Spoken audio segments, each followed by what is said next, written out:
నియోజకవర్గాలు వస్తున్నాయా? నేతల్లో ఆశలు పెంచుతున్నాయా? ఇక రాజకీయంగా స్థానం లేదనుకున్న వారికి ఊపిరిపోస్తున్నాయా? సీనియర్ నాయకులతో పాటు వారి వారసులు కూడా రేస్లోకి వస్తున్నారా? కొత్త నియోజకవర్గాలు ఎక్కడ వస్తే అక్కడ వాలిపోయేందుకు స్కెచ్ వేస్తున్నారా? ఇప్పటి నుంచే పావులు కదుపుతూ తమ పొలిటికల్ ఫ్యూచర్ చక్కదిద్దుకునే ప్రయత్నం చేస్తున్నారా? ఇదే కోవలో ఓ మాజీ మంత్రి చేస్తున్న ప్రయత్నాలు ఇప్పుడు ఉమ్మడి గుంటూరు జిల్లా వ్యాప్తంగా హాట్ టాపిక్ అయ్యాయి. ఇదికి ఆ నాయకుడెవరు? ఆయన ప్రయత్నాలు ఫలిస్తాయా?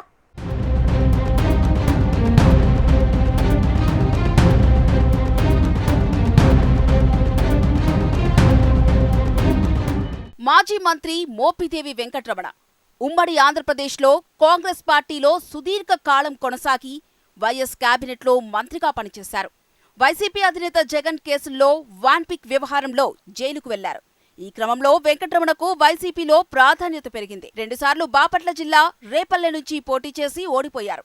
2019లో వైసీపీ అధికారంలోకి వచ్చిన తర్వాత ఎమ్మెల్సీని చేసి మంత్రి పదవి ఇచ్చారు. ఆ తర్వాత రాజ్యసభకు పంపారు.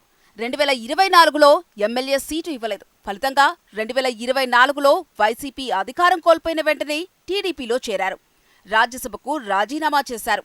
మోపిదేవి టీడీపీలో చేరినప్పటికీ అంతగా యాక్టివ్గా లేరన్న టాక్ లేకపోలేదు. కాగా ఇప్పుడు నియోజకవర్గ పునర్విభజన చర్చతో తిరిగి క్రియాశీలకంగా మారారట వెంకటరమణ. రోజువారీ టీడీపీ వ్యవహారాల్లో పాల్గొంటున్నారు. అయితే దీని వెనుక మోపిదేవి భారీ అంచనాలతో ఉన్నారనే చర్చ జోరందుకుంది.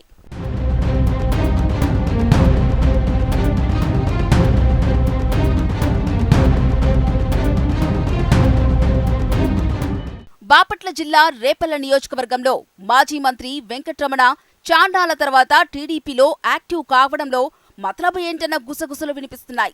తాజాగా జరిగిన టీడీపీ ఆవిర్భావ కార్యక్రమంలో మంత్రి అనగాని సత్యప్రసాద్తో పాటు హాజరవ్వడం రాజకీయంగా కొత్త మలుపుని చెబుతున్నారు.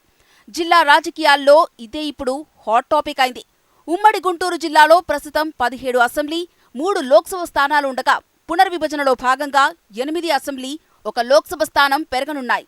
కాగా రేపల్లె, తెనాలి, పొన్నూరు ప్రాంతాల్లో 2 స్థానాలు పెరుగుతాయనే అంచనాలున్నాయి. అందులో భాగంగా గతంలో 2009లో రద్దయిన కూచినిపూడి నియోజకవర్గం తిరిగి పునరుద్ధరణ జరగనుందన్న వార్తలొస్తున్నాయి. ఇప్పుడు మోపిదేవి ఈ నియోజకవర్గంపైనే కన్నేశారట. తన కుమారుడికి వచ్చే ఎన్నికల్లో ఈ నియోజకవర్గం నుంచి సీటు ఇప్పించుకునేందుకు శతవిధాలా ప్రయత్నం చేస్తున్నారట.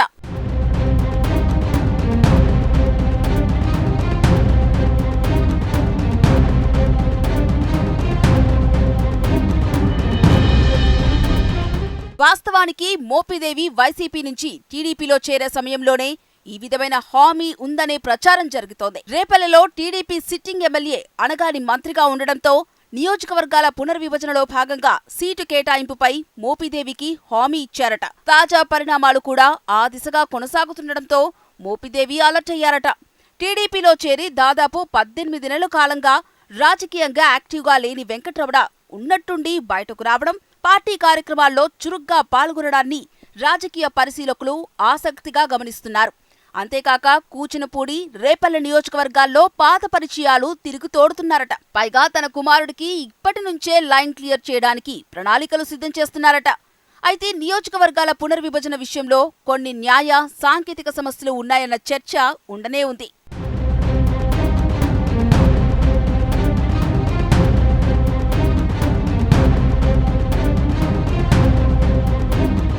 దీంతో నియోజకవర్గాల పునర్విభజన జరుగుతుందా? జరిగిన మోపిదేవి కుమారుడుకు సీటు ఖాయం చేస్తారా?